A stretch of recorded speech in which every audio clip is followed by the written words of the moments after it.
tecnologia e lo sviluppo del porto fino alla possibilità di un hub delle terre rare. Venezia si confronta sui nuovi progetti di sviluppo economico in un incontro a San Marco. A dettare l'agenda il sindaco Venturini. Come annunciato qualche giorno fa ai nostri microfoni, il negozio di Arrigo Cipriani ha riaperto dopo una settimana con la security privata per proteggere dipendenti e clienti dalle borseggiatrici. Scorzè in lutto per la morte di Nicola Cercato, il 49enne di Peseggia che ha perso la vita lungo via Moglianese Nuova in sella al suo scooter contro un pick-up che stava svoltando.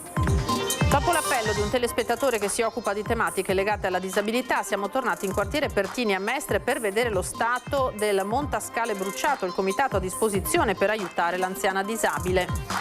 Troppi 10 anni per l'alta velocità ferroviaria. Per Confindustria Veneto Est è una priorità assoluta per l'economia veneta ed europea, ne è convinta la presidente Paola Carron. Il patriarca latino di Gerusalemme ha presieduto l'Eucarestia nella Basilica della Salute. Molte le occasioni di incontro con i fedeli. La diocesi di Venezia ha donato 30.000 euro per contribuire alla ricostruzione di una scuola a Gaza. Buonasera, bentrovati, eccoci in diretta, edizione di Venezia dei nostri telegiornali e dunque l'avete sentito dai titoli, dalle nuove tecnologie allo sviluppo del porto fino alla possibilità di un hub delle terre rare. A Venezia si discute dei progetti di sviluppo economico in un incontro a San Marco. A dettare l'agenda è proprio il primo cittadino della città. Bisogna lavorare molto per attrarre funzioni a maggior valore aggiunto, quindi affiancare ai classici pilastri del turismo, del settore pubblico, dell'università, anche importanti settori strategici legati appunto all'informatica, al biotech, alla medicina e anche altre filiere importanti. C'è un futuro economico di Venezia al di là del turismo, di un settore pubblico che in un capoluogo di regione è particolarmente esteso o al di là delle grandi università cittadine. Ed è per il sindaco Venturini quello di cui si è avuto un primo esempio con il Maxi Polo tecnologico che sorgerà all'ex ospedale al mare del Lido. Rappresenta uno dei modelli che vorremmo prendere ed estendere anche ad altre zone della città, in scala anche diversa, però 700-800 posti di lavoro altamente qualificati, programmazione software, ricerca informatica, ricerca medicale, che saranno collocati al Lido nei prossimi 4 anni, potranno essere anche presi a modello per altri investimenti analoghi. E poi c'è anche lo sviluppo di Porto Marghera, l'attrazione di nuove produzioni legate ai data center, all'intelligenza artificiale o lab di terre rare o materie prime critiche. Ma nel dibattito che si sviluppa nei locali dello Human Safety Net alle procuratie vecchie di Piazza San Marco escono anche problemi, come ad esempio per l'opera di manutenzione del Mose. Nel 2018-2019 si è deciso che la fabbrica del Mose, cioè dove vengono portate le paratoie, fatto il ciclo manutentivo che doveva essere all'Arsenale, non è più all'Arsenale.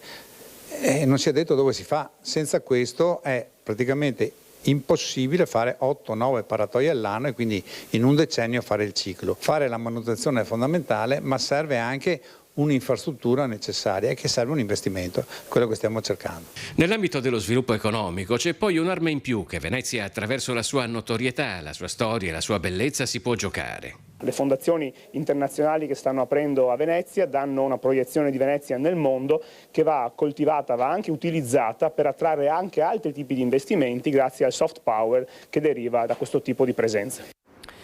E come annunciato qualche giorno fa ai nostri microfoni dall'avvocato Daniele Vianello, che è l'avvocato di Arrigo Cipriani, il negozio del patron dell'Harris Bar ha riaperto dopo una settimana con la security privata. Questo ha ribadito il legale fino a che non sarà appurato che il comune abbia intensificato i controlli nella zona come promesso. Tutto è nato dopo l'aggressione subita da 2 commesse per mano di 6 borseggiatrici. All'interno del negozio ora c'è Darwin, di origine boliviana, che garantirà la sicurezza a commesse e clienti del punto vendita. Andiamo alla cronaca sulle strade. Scorzè in lutto per la morte di Nicola Cercato, 49enne di Peseggia, che ha perso la vita lungo via Moglianese Nuova in sella al suo scooter contro un pick-up che stava svoltando. È veramente una grande tragedia per Scorzè e per il paese di Peseggia in particolare, perché questo incidente dove ha trovato la morte Nicola è ha colpito e sta colpendo il paese. Scorzè in lutto per la morte di Nicola Cercato, il 49enne di Peseggia che ha perso la vita lungo via Moglianese Nuova in sella al suo scooter contro un pick-up che stava svoltando. Un impatto violentissimo che non ha lasciato scampo a Cercato, sbalzato nel fossato che costeggia la carreggiata. Per lui non c'è stato nulla da fare, è morto durante il tragitto in ospedale. Chi lo conosceva lo descrive come un uomo buono, un lavoratore stimato, nonostante la sua vita non facile, con un passato segnato da perdite familiari dolorose. Lui e il fratello maggiore di 10 anni, Roberto, hanno perso il papà in tenera età, poi è mancata la mamma. Da qualche tempo, dopo aver vissuto a Vittorio Veneto per un po', era tornato a Peseggia dove lavorava come giardiniere, a poca distanza dal fratello, da sempre suo punto di riferimento. Nicola era una persona che ha dovuto affrontare tante difficoltà nella sua vita e a maggior ragione una fine così tragica e a 49 anni fa pensare. Esprimiamo la grande vicinanza nostra nei confronti del fratello e di tutti i familiari e amici, perché effettivamente è un momento di grande dolore e di grande tristezza. Nicola non era sposato e non aveva figli. Il fratello racconta che era una persona molto responsabile anche alla guida. Amava la montagna. L'incidente, il secondo a distanza di pochi giorni da quello in cui ha perso la vita Dimitri Pastrello, ha riacceso una polemica sulla sicurezza stradale di via Moglianese. I residenti chiedono interventi immediati. A Jesolo intanto la polizia ha arrestato 2 persone per furto in un hotel. Alcuni bagnanti avevano chiamato il 113 dopo aver visto 2 sospetti che svuotavano delle borse vicino a un cestino di rifiuti. I 2 sospetti erano intanto andati a svaligiare una camera d'albergo grazie a una tessera magnetica d'ingresso trovata proprio nelle borse. Gli agenti li hanno bloccati in piazza Trento mentre tentavano di fuggire dall'hotel. E a Burano invece il controllo dei banchi del mercato di Piazza Galuppi ha portato la polizia locale a sequestrare circa 600 prodotti tra calamite, ombrelli, braccialetti, portachiavi, cappelli e capi d'abbigliamento esposti oltre i limiti degli spazi autorizzati o, nel caso dei giocattoli, senza indicazioni in italiano. Oltre al sequestro della merce sono state elevate sanzioni per circa 5.500 euro. Voltiamo pagina dopo l'appello di Luca Faccio, un telespettatore che si occupa di tematiche legate alla disabilità. Siamo tornati in quartiere Pertini a Mestre per vedere lo stato del Montascale bruciato. A poco meno di un mese il Montascale in quartiere Pertini a Mestre, che sarebbe stato bruciato dai vandali, è ancora nelle stesse condizioni. È una struttura privata, non è del comune, è stata fatta appositamente per la signora e quindi una volta bruciata la signora deve rifarsela. Se non troviamo il colpevole è logico che è a carico suo. Per aiutare l'anziana che vive lì e che per muoversi necessita del Montascale, il quartiere si mette a disposizione sia a livello logistico che per un'eventuale raccolta fondi qualora lei non riuscisse a provvedere economicamente da sola. E noi siamo anche disposti a dare una mano, basta che ci chiami, andiamo lì, l'aiutiamo, portiamo anche giù, vediamo di intervenire presso le associazioni che ci danno una mano per ricostruire quello che è andato bruciato, quindi la nostra disponibilità c'è totale. Una delle funzioni del comitato di quartiere è quello proprio di aiutare i più deboli, diciamo, del quartiere, e quindi anche la signora. Non è la prima volta che nel quartiere i vandali appiccano il fuoco. Un anno fa toccò le cassette della posta che ancora non sono state sistemate, denuncia Rocelli. Ci sono stati dei ragazzi vandali che hanno fatto non solo questo danno ma anche altri danni, e il carico a chi va? Io ho chiesto a Insula di ripristinare, visto che la struttura è quella comunale e anche le cassette sono incastrate all'interno della mura del condominio. Quindi rifaccio l'appello. Insula, io sto aspettando il nuovo presidente di Insula, chiunque sarà, chiederò di fare un colloquio prima e una tavola di trattativa, perché a questo punto il quartiere ha bisogno di punti di riferimento. Qui abbiamo un sacco di gente che ha bisogno, quindi sono tutti quanti che vengono al comitato di quartiere, e vorremmo che Insula ci desse una mano. Il comitato chiede di essere coinvolto per far fronte a problematiche e occupazioni abusive nel quartiere e si rivolge anche alla neoassessore al sociale e alla casa Ermelinda Damiano. Abbiamo un ottimo rapporto, quindi chiederemo di fare una disamina complessiva degli appartamenti del quartiere Pertini. Guardate che sono 700 tra Insula e Ateno, sono pochi, e quindi vediamo assieme con l'assessore quali forze mettere in campo anche sulla questione sicurezza. Troppi 10 anni per l'alta velocità ferroviaria. Per Confindustria Veneto Est è una priorità assoluta per l'economia veneta ed europea. A Venezia ne ha parlato la presidente Paola Carron.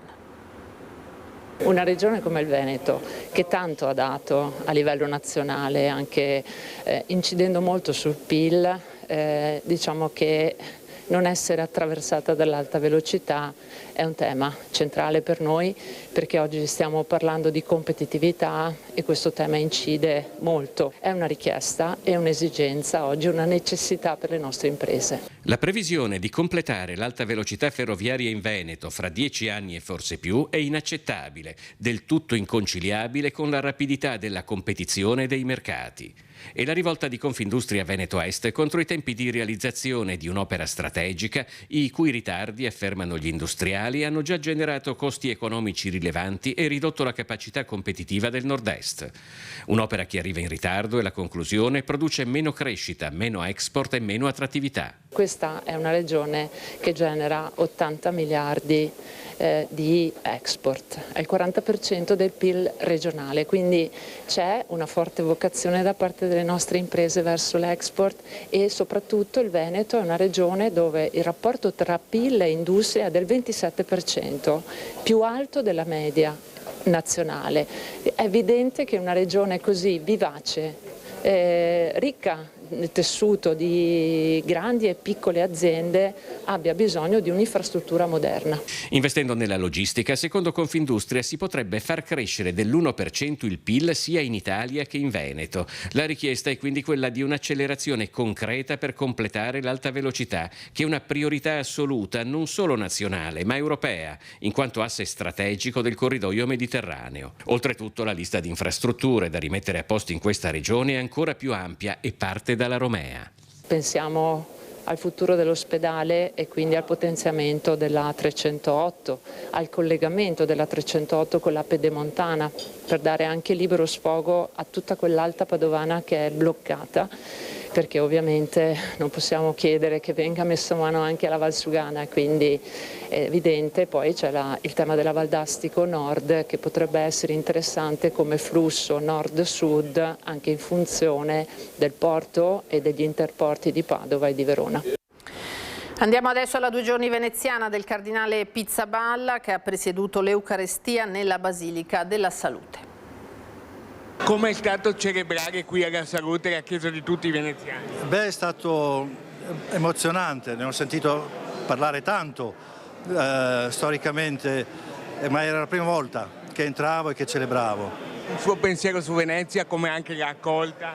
Venezia è stata finora sicuramente molto accogliente, molto interessata, molto attenta, quindi una bella realtà. Ultimissima cosa che chiedo, per favore, cosa possiamo fare noi per questi tanti drammi nel mondo, compreso quello di Gaza? Beh, la prima cosa è pregare e poi informarsi, parlare, sostenere, ecco, non fare scendere l'attenzione. Venezia ha accolto nella chiesa forse più amata da tutti i veneziani, la Basilica della Madonna della Salute, il patriarca latino di Gerusalemme, cardinale Pier Battista Pizzaballa, una visita che si inserisce in un percorso già in atto tra il patriarcato di Venezia e la diocesi di Terrasanta, insanguinata dalla guerra, e il patriarcato di Venezia ha presentato al cardinale una donazione di 30.000 euro frutto di una raccolta di fondi fatta in avvento anche dai bambini per contribuire alla ricostruzione di una scuola proprio a Gaza. Il saluto del patriarca Monsignor Francesco Moraglia, che con discrezione e attenzione ha accompagnato sempre tutti i momenti della visita del cardinale nelle terre del patriarcato in 2 comuni, Jesolo e Venezia. Lei rappresenta una chiesa crocifissa, un'umanità crocifissa, dove la carne e il sangue pagano un tributo quotidiano. Nell'omelia il cardinale Pizzaballa, pur non nascondendo una situazione tragica a Gaza, non ha fatto mancare parole di speranza, perché ha detto essere cristiani significa saper stare nelle situazioni anche più estreme, desiderando la pace non ingenuamente, ma volendo il bene per tutti e senza odiare. E c'è chi chiede la giustizia che ha come punto di partenza il desiderio di bene, un amore che non lascia spazio all'odio, al rancore, alla vendetta. Tanti gli incontri in un programma serrato, nonostante la visita sia durata meno di 36 ore, l'incontro con i giovani, la visita prima della partenza all'isola di San Lazzaro degli Armeni, sede della congregazione mechiterista, mercoledì sera in piazza Mazzini a Jesolo, gremita da oltre 600 persone, ha portato la sua testimonianza su Gaza.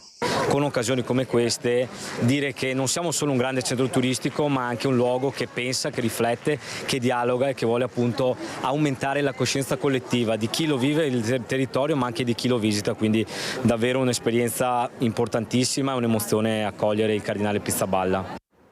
Parliamo di sanità adesso con i risultati e i progetti dell'unità di ostetricia e ginecologia dell'ospedale di Venezia.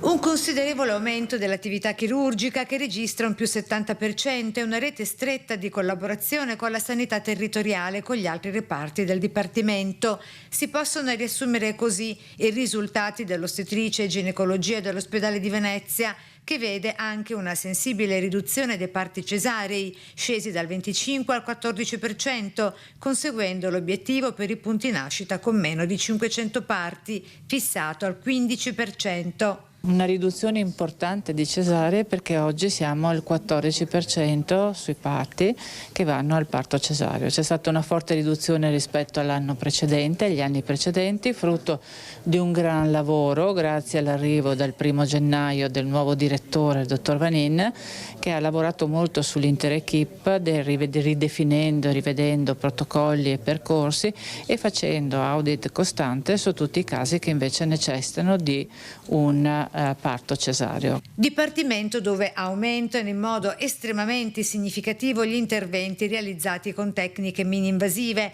che passano dal 35 al 90%, e si sviluppa la chirurgia oncologica anche con l'introduzione di nuove tecniche, quali quella del linfonodo sentinella.